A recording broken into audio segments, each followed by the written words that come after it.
এখানে যেভাবে 6,000 লিটার তেল আপনারা পাইছেন, জব্দ করছেন, এরকম তো শুধু দোকান একটা না। এখানে এখানে আরো নেভাল লুডে আছে অনেকগুলার দোকান, 2-3টা দোকান। তারপরে আমার এই সামনেও একটা আছে, আবার পিছনে আরো 5-6টা আছে। আমার মনে হয় আর কি এখানে যেভাবে আপনারা 6,000 লিটার পেয়েছেন, হয়তো ওখানে 6,000 না পাইলেও আরো একটু কম পাওয়ার সম্ভাবনা। আমরা ঈদের সময় আমাদের 2-3টা বাইক, আমরা ঈদের সময় বাইক চালাতে পারি নাই, আত্মীয় স্বজন বাড়িতে বেরোতে পারি না, কারণ তেল নাই। পাম্পে গেলেও তেল নাই, দোকানেও তেল নাই, তো আমরা কোথায় যাব? কিন্তু আসলে দেখা যাচ্ছে কি অবশেষে এখানে তেলগুলা কি করে রাখছে ওনারা, সিন্ডিকেট করে স্টক করে রাখছে। এটা আপনারা মিডিয়া যারা আছেন, আপনারা এটা ভালোভাবে ব্যবস্থা নেন। এবং কি শুধু একটা না, আপনারা এটা ধরছেন, এটা ধরে আপনারা চলে যাবেন, আপনার দায়িত্ব শেষ না। আরো যেগুলো আছে এখানে এবং এখানের বাহিরে সব জায়গায় আপনাদের থেকে এটা দেখতে হবে। এটা তো অনেক খারাপ। আমরা সাধারণত মানুষ তেল পাই না, তো এগুলো যে একটা বড় সিন্ডিকেট করে যে এরকম তেল মজুত করে রাখে, এগুলোর দাম অনেক বৃদ্ধি হয়ে যায়, অনেক দাম অনেক হয়ে যায়। তো ওগুলো শুধু এখানে না, আমাদের এই রুটে আরো অনেকগুলো আছে দোকান। আপনারা যত অভিযান করবেন একটাতে করলে হবে না, আপনারা অভিযান সবগুলোতে চলমান থাকতে হবে। সাধারণ মানুষ যেহেতু ভালোভাবে যানবাহন করতে হবে, বুঝছেন? পদ্মা, মেঘনা, যমুনা আমরা দেখি বিভিন্ন সময় এখান গাড়ি যাওয়ার সময় তেল দিয়ে চলে যায়। এদের যারা তেল দেয় এখানে ড্রাইভার যেগুলো আছে, ওদের ওদের ব্যবস্থা নিতে হবে, কোম্পানি থেকে ব্যবস্থা নিতে হবে। কি কারণ তেল দিবে, তেল যেখানে যাওয়া ওখানে যাবে, সাধারণ মানুষ ওখান থেকে নিবে।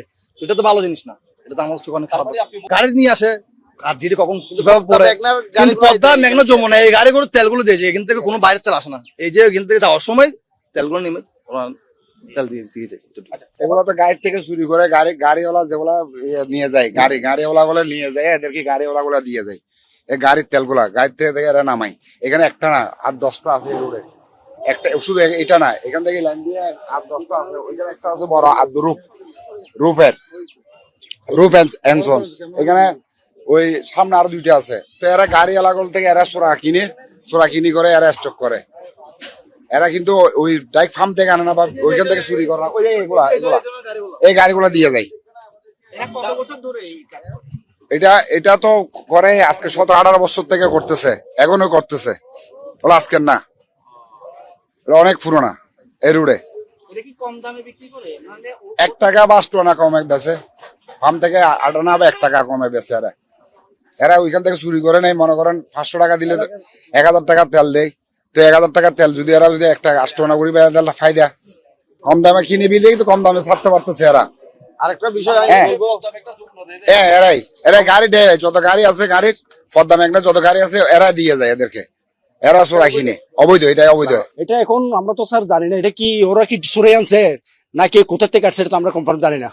মানে কোনো মানে ওই ডিপো থেকে সরে কি স্টক করছে কিনা, এটা তো সেজন্য এটা তো কনফার্ম বলতে পারতেছে না। এখন আসি দেখলাম, আসলে তো এটা অভাবের কথা, এটা তো এখন আমরা দেখি তো অভাব।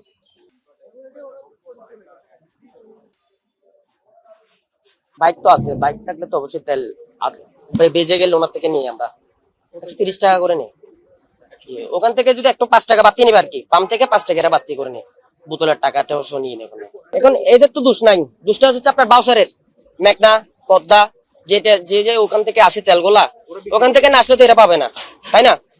এখন এরা তো মনে করেন 2 টাকার জন্য কষ্ট করতেছে, ব্যবসা করতেছে, এটা একটা ব্যবসা, ওরা অবৈধভাবে দিয়ে যাচ্ছে। এখন তো দোষটা এটা মেঘনার, এদের তো দোষ দিয়ে লাভ নাই। এটা একটা অবাক আর কি, এটা অবাকের বিষয়। এখন বাংলাদেশে প্রায়ই তেল শর্ট, পাম্পে তেল পাচ্ছে না মানুষ, হয়রানি হচ্ছে। এই যে এখানে জমানো তেলটা থেকে গেছে, এদের একটা ভুল। এর তেলটা জমায় না রেখে এটা দিয়ে দেওয়ার কথা ছিল, দিয়ে দিলে বিক্রির জন্য দিয়ে দিলে আজকে পরিণতিটা হইতো না। পাম্পে দিলে তো অবশ্যই পাম্পে সবাই তেল পেতো, এটা ঠিক আছে। আর শুধু এখানে না, এরকম না, রেড দিলে অনেক জায়গায় তেল পাবে আমার জানা মতো। পাবে, রেট দিলে পাবে, এখানে অনেক আছে, অনেক আছে। শুধু এরা বলি না, এরকম না, অনেকই আছে, এভেলেবেল আছে, এভেলেবেল। মূলত এইগুলোতে এরকম না, ইয়ার কারণে তো ফার্ম গুলোতে তেল পায় না। যেমন আমি বাইক চালাই, আমি অকটেন পাই না, বাইক বারও করতে পারি না তেলের লাই। এরকম শুধু এখানে অনেক জায়গায় আছে জমানো, এটা স্বাভাবিক না, অস্বাভাবিকের কিছু না।